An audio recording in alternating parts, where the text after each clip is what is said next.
எல்லாருக்கும் வணக்கங்க. இன்னைக்கு என்ன பார்க்க போகிறோங்கன்னா, ஒரு மிளகா செடி செவுத்துக்கும் காரைக்கும் நடு சென்டரில் வந்துருக்குதுங்க. செவுத்து ஓரமா தப்பு செடி. அதில் எவ்வளோ காய் காய்ச்சுதுங்க. அது 1/4 கிலோவுக்கு மேலே பொறிச்சிட்டேன். இதில் எங்கள் பேரன் பேத்திங்க அதை பொறித்து நிறைய காய் விளையாடிட்டாங்க. ஆனாலும் அது வந்து துளுத்து துளுத்து பூ வச்சு பிஞ்சு வச்சு காய் வச்சுக்கிட்டே இருக்குதுங்க.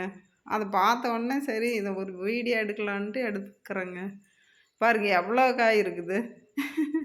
நம்ம பார்த்து பார்த்து வைக்கிற செடி வரதில்லை. இதில் எவ்வளோ காய்ங்க.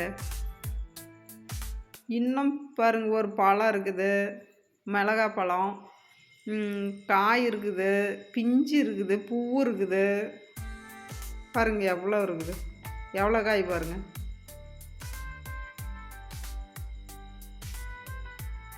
சூப்பர் இல்லைங்க. செவுத்தில் தப்பு செடி இவ்வளோ காய் காய்க்கணும்னு நான் எதிர்பார்க்கவே இல்லைங்க. அவ்வளோ காய்ங்க. பாருங்கள் எப்படி செவுத்தில் முளைச்சி வந்துருக்குது. இது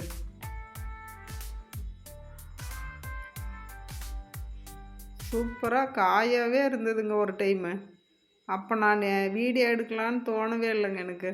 பாருங்கள் பக்கத்துலேயே ஒரு செடி, இதுலேயும் நிறைய காய் இருந்ததுங்க. ஆனால் ஒடிச்சிட்டாங்க எங்கள் பேராண்டி பேத்தியும் விளையாடிட்டு. இப்போ மறுபடி துளுத்து பூ வைக்குதே பாருங்கள் எவ்வளோ பூ இருக்குது. இதுவும் செவுத்துலேயே முளைச்சிருக்குதுங்க. பார்க்கவே அழகாக இருக்குது இல்லைங்க. சூப்பராக இருக்குதுங்க பார்க்குறதுக்கு. நம்ம இந்த பக்கம் பார்த்து பார்த்து 2 மிளகா செடி வச்சோங்க. ஆனால் இந்த கோழிங்க விடவே இல்லை. இப்படி கொத்தி கொத்தி பூரா காலி பண்ணி விட்டாங்க. அதுக்கு நான் ஒரு நாள் ஃபுல்லாக மெனக்கெட்டு இந்த மாதிரி கூடாரம் போட்டு அதை வச்சுருக்குறேங்க. திருப்பி துளுத்து வந்து காய் வைக்கணும்னு சொல்லி பாருங்க. அப்படியே கோலாகவே பண்ணிடுச்சு இந்த கோழிங்க.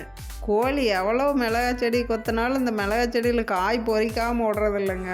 அடுத்த வீடியோவில் பார்க்கலாம்.